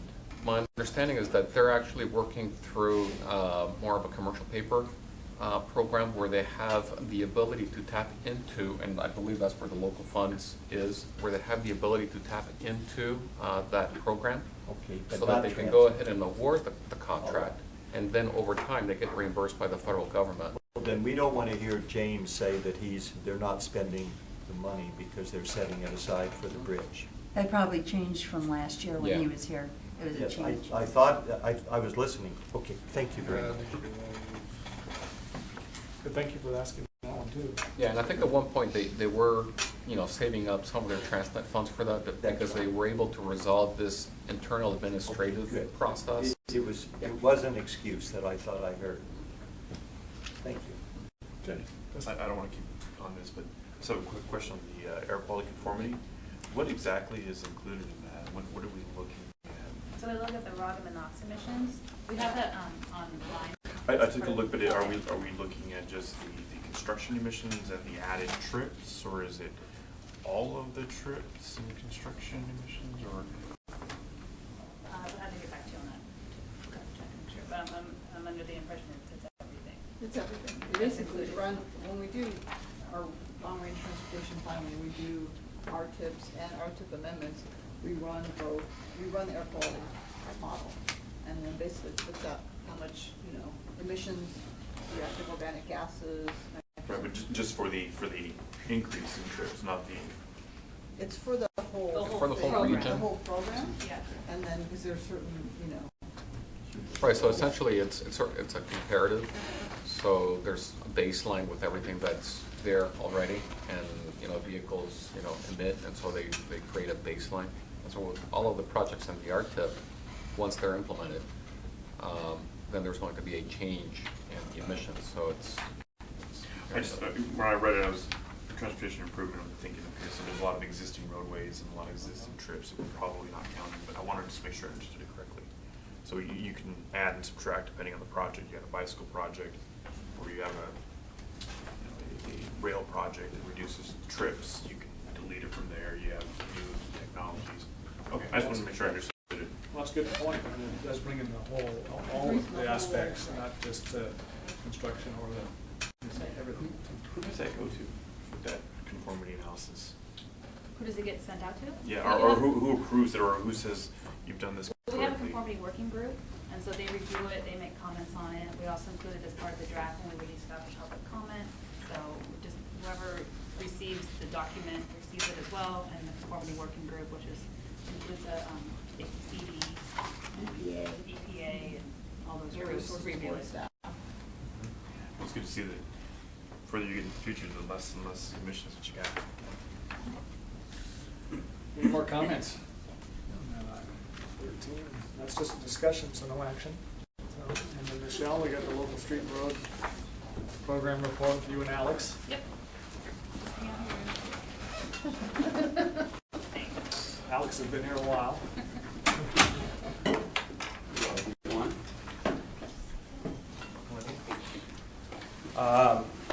So with me today is Frank Rivera, who's the principal civil engineer for the city of San Diego, but he is also he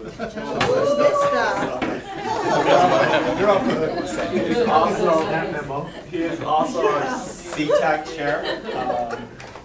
But this item is presented for you for your information, and basically it's our third Transit Local Streets and Road Program annual report that staff put together with the input and information provided by CTAC members. So specifically, as the report that's provided to you is includes all the attachments from the local agency.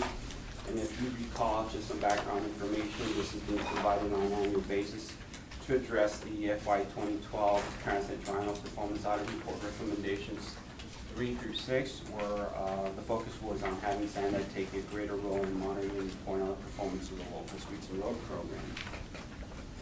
So brief history, if you recall back in 2013, led by Mr. Tibbetts, we worked through CTAC in developing a process and a template. And based on your input and guidance and input from CTAC, the template that's provided through the attachments is what was put together. And what I'm going to do is just walk you through a sample template for the city of Carlsbad, that's been mentioned before, which is the first information template from the city of Carlsbad provided on page 2 of the attachment, or I believe it's after page 141 of the meeting packet. So the way the templates, they provide narrative information starting from section A through B, where, for example, for the city of Carlsbad, just some key highlight points. We've indicated approximately $1 million of local streets and roads funds are being used to complete the Camino Real winding project.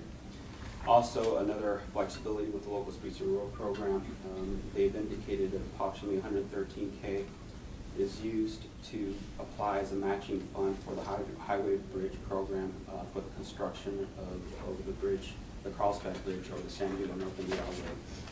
But also, another highlight is obviously a lot of the funds that we use is to maintain the payment management program, where they've indicated that $1.2 million has been spent on payment overlay over 2.8 miles. That section then really kind of follows with section 3.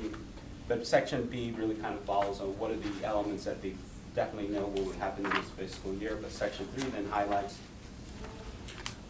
what is it that they're going to anticipate on completing over the next fiscal years.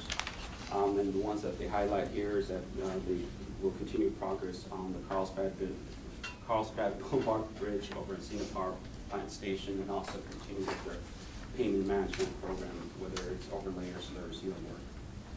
And then finally, the last sections, the first section that I just highlight, this came out of your recommendation, I believe came out of the first annual report, where ITOC requested that a particular section provide some information on challenges or notes on spending down the local streets road balances.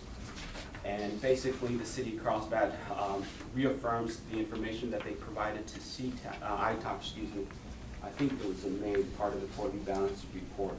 They're pretty much confirmed that the city has made strides in spending down the balances by programming more local streets and road programs, part of the capital improvement program.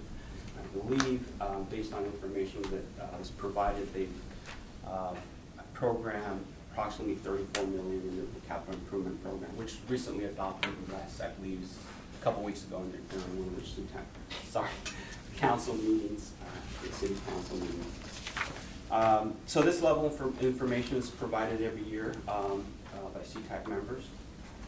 Now, as part of item 14B, which was presented by Michelle, CTAC has also been working with staff to improve on the information that's provided to ICON through the application of a new tool, cabinet-informed, consistent, and synthesized approach. But again, before I turn it over to Michelle, again, this item is presented for purposes of for information and as part of the additional responses to the audit recommendations. And now I'd like to open up for any questions. Now, you do have some specific questions to some specific agency information provided, or the process. We could try to answer it, or we could also ask the specific agency to come back to a specific meeting. With that, before we turn it again over to 14B, I'd like to pause a bit, and Frank and I will be happy to answer any questions. Jonathan. We'll be happy to answer. First of all, I think this is great. I really do like this. Congratulations. It's informative, and it answers a lot of the questions that you heard me mutter about in our last discussion. I guess the only question I have, and I don't know if it's even necessary, is I tried to looking these over, I tried to see which were congestion improvement projects and which were maintenance projects. And it appeared that they were mingled. And I'm wondering, is it a good idea, or is it not even necessary to try to separate the maintenance projects from the congestion improvement projects? Or is that too much work? Are you looking at the 14B graph? I'm looking at 14B is what I'm looking at. Yeah, they are intermingled, Yes. but we can separate them out if you so choose. Would that tell We anything? just thought we'd keep them under like the heading to group the same types of projects. All right, so you're just not worrying about and that's fine. I'm not asking you to do that. Yeah, we're not worried about the 70-30 split or anything. You're not worried about the 70-30. I still don't know exactly how you decide whether a project is maintenance or, I guess there are rules and regulations. Well, as part of Board Policy 31, there's attachment 2. They're defined in that. All right. All right, then. No, I think that this is a great start. And I didn't see any roundabouts in there. Is anybody building any roundabouts anymore in this county? I know Del Mar's got one planned. I don't know if they're using transit dollars for it. But. All right. The city of Oceanside is doing a planning process right now where they're thinking about doing, I think, up to 9 roundabouts along Coast Highway. I think it's still fairly early on in the kind of All right. community I guess they're process. pretty infrequent though, so it's not worth making. And Vista did some along its downtown area. Yeah. Yes. No, I like both of these reports. Alex, I wanted to go back to 14. I like this. Interesting. The one you went over, City of Carlsbad. I like their sentence at the challenges and concerns. As a result, the city will begin expending more Transnet local funds, and our local street and road balances should begin to decrease. I mean, someone knew what to tell them to put in there. Please us, right? But and Frank's here. I'm just curious on Chula Vista. I think I remember a meeting with Rick Hopkins 50 years ago when I was first here, and you all were concerned at one point about holding money for larger projects. Right. Was that the 70-30 split issue? It was our CHV1, which was an interchange at 805 and Olympic Parkway. We had to save up money for it before we could really get out to do the construction part of it. And so we were sitting on quite a bit of Transnet, and that didn't have the 70-30 at that time, but that was a perfect example of later on when it became an issue that it looks like you're not spending funds. We're saying, well, we're saving up for this big project that we have a development impact fee program, but the developers weren't supposed to pay for 100% of that project. And so the proportionate share that they were supposed to pay for, we had that no problem. It was the rest of it that we had difficulty coming up in one fiscal year to save up for. But typically then what happens for us is, as we're going through and we're gonna see that we have a need to save up for a project, we start looking around for other funding, and because Transnet for us is one of those funding sources that I tell everybody in the office also, you kind of have to treat it like grants because of we don't want to have the balance at the end, so get it out the door quickly. And so we try to move things over as quickly as possible. In our office, what we've done actually is I've had a couple of engineers that work for me now transfer over to our design section so we can get more projects out the door. So we're just kind of moving staff around to where the resources need to be, so that then ultimately I think we're going to need more inspectors out there when more projects go out on the street. Right. So we're constantly just moving people around as we need. And then just one last item on that. Did your city council vote yesterday to put a ballot measure on that's going to, for infrastructure improvements that could affect They have been, yes, so it's been over the last couple of months that they've taken various actions to put a ballot measure out in November. Is the, because I'm just curious, the half-cent, it's going for general infrastructure improvements, but would some of that go towards roads? Yes. And then how does that affect what you're spending with Transnet dollars? Is that in addition to that, or?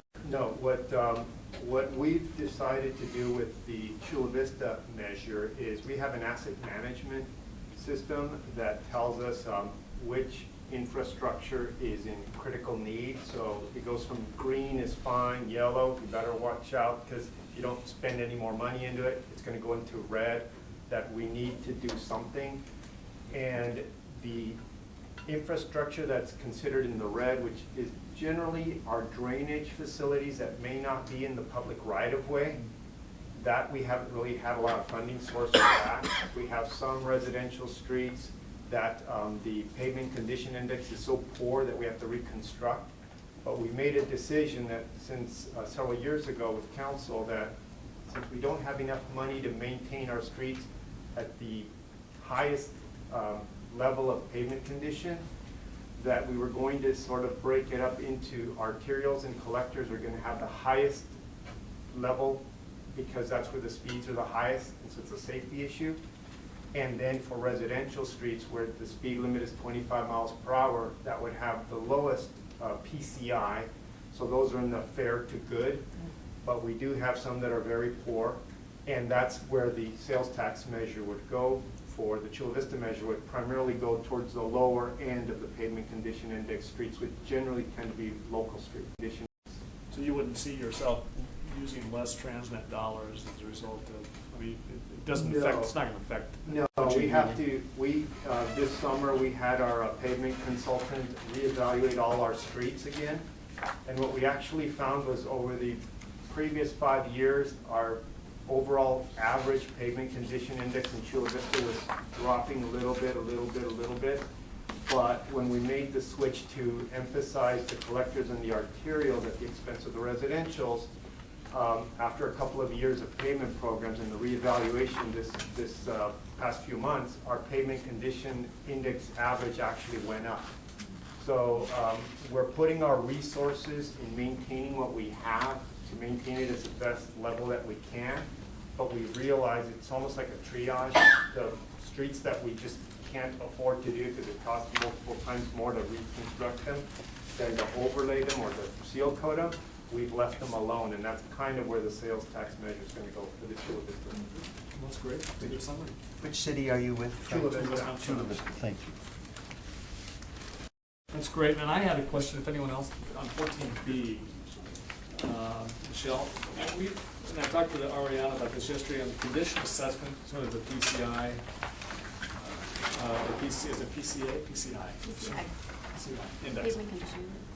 We've always tried to figure out how to get data to see how cities are performing, and you spend all this money and track congestion, but what about, I'm still trying to figure out how we're tracking the data to see if in fact the dollars are being spent and in fact they're fixing the roads and if they're actually working, I guess. And so are we still trying to figure that out as a committee too?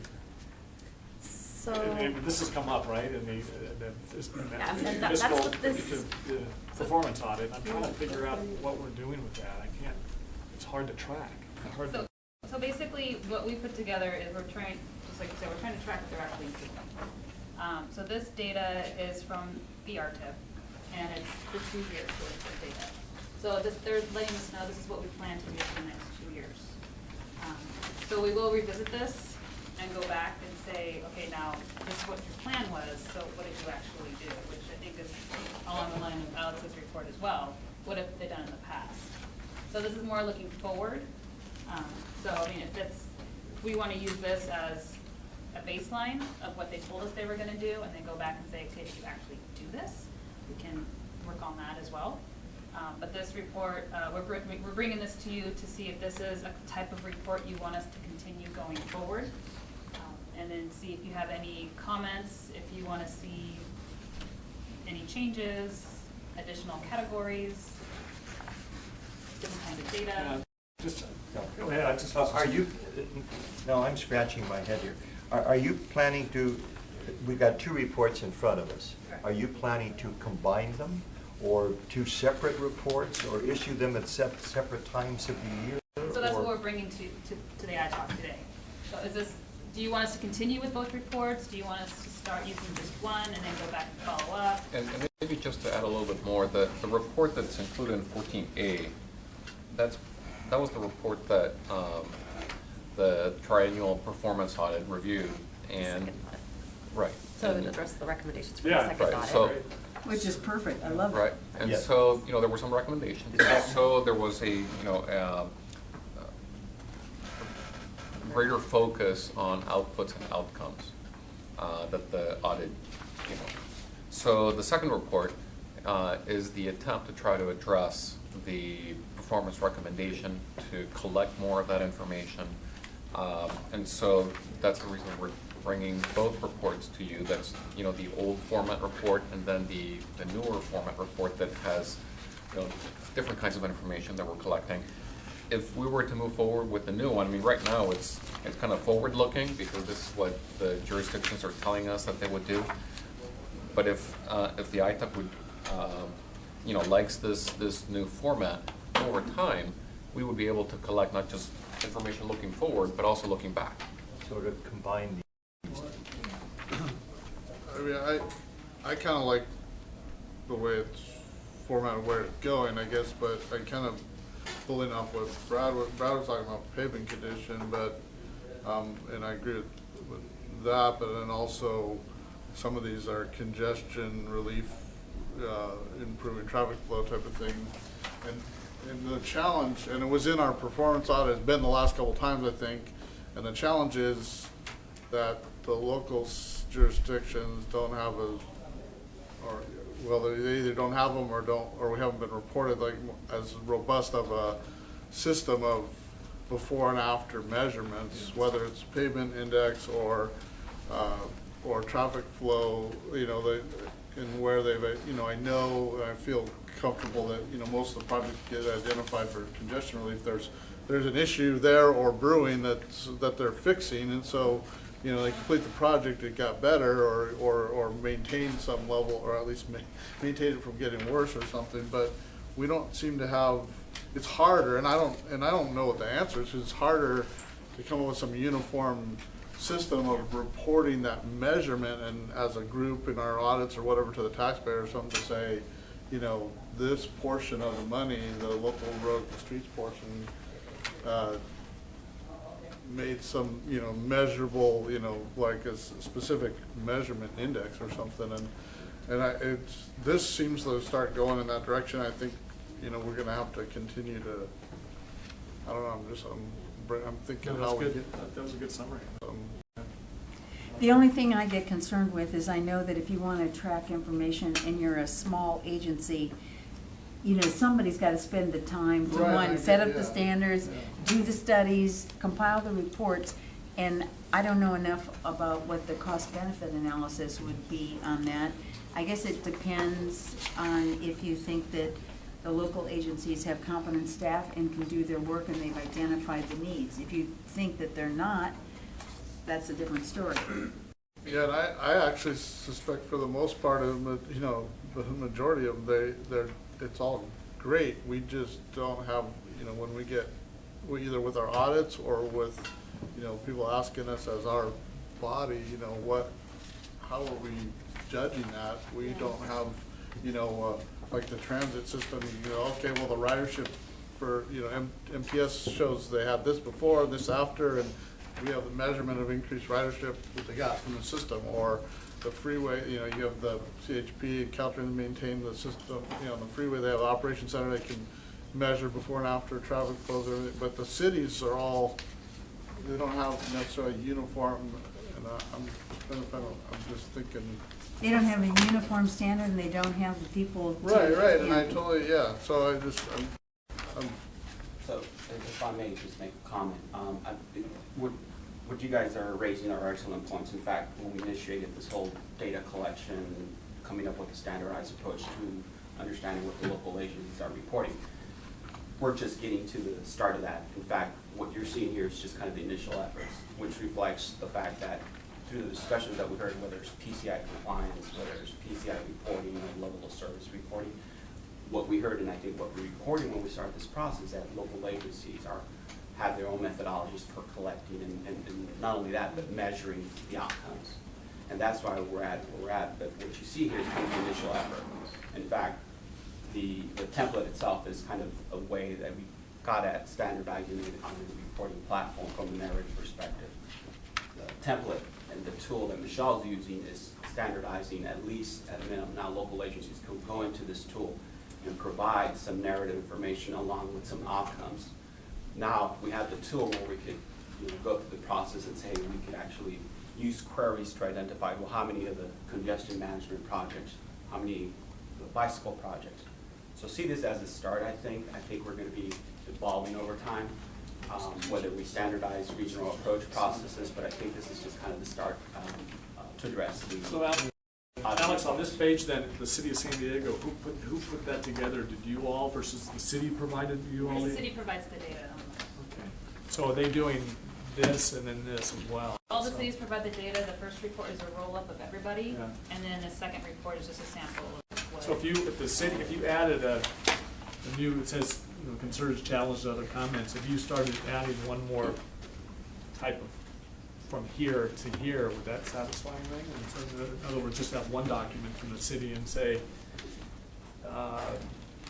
outcomes, these are the outcomes of these projects here that were listed on top of it. Would that work at all, or would it make sense just to keep doing this and this, or try to do it in one document from the city? But I think, isn't this one, this is looking to the future? Correct. Oh, that's right. Okay. See, yeah, so that wouldn't match the fiscal year's Okay. Well, I commend I like where you guys are going. I think any effort to, you know, we had the audit, we had the comments from our auditor, and we've presented that. You guys are addressing it, and it's going to be a living thing for a while. That I'm encouraged by it. Yeah. Well, I love this 4TE report. I mean, this is, I know it represents a lot of work and a lot of cohesiveness and meetings and agreements, and I just think it's fabulous. I really like it. And just to address one of the comments, you know, one of the things that we tried to do was to make it as simple for the local jurisdictions to report. So all of them already have to go into Project Track program their funding for the RTIP. So they already have to do that. So what we're asking them to do is to provide, what is it, like 2 or 3 more pieces of information, because we already have the project information, so we're just asking them to add a few more metrics as part of those projects. And it's something that's fairly easy to get from their project management staff. So we're not asking for a whole lot of, you know, new burdensome reporting processes. That's good. I think the annual status report is terrific. I really do. And it shows what you did with the money that you received from Transnet. This one, I think I was involved in the early meetings when we talked about how can you quantify what your backlog of work. And I hate to create work just to create work. Does anybody get any use? Is this information useful to the city engineer, for example? Why don't you ask him when he comes on in October? Well, we're asking Frank. Well, I'm asking Frank right now. You know, it does, because a lot of it, what ends up happening for us is, we all work for councils and boards of supervisors, and then when something changes throughout the year, we've already laid out our capital program and where we're going. And when we have to do our RTIP amendments because some priorities change, at least, we have the roadmap, and we have, this is what we were intending to do.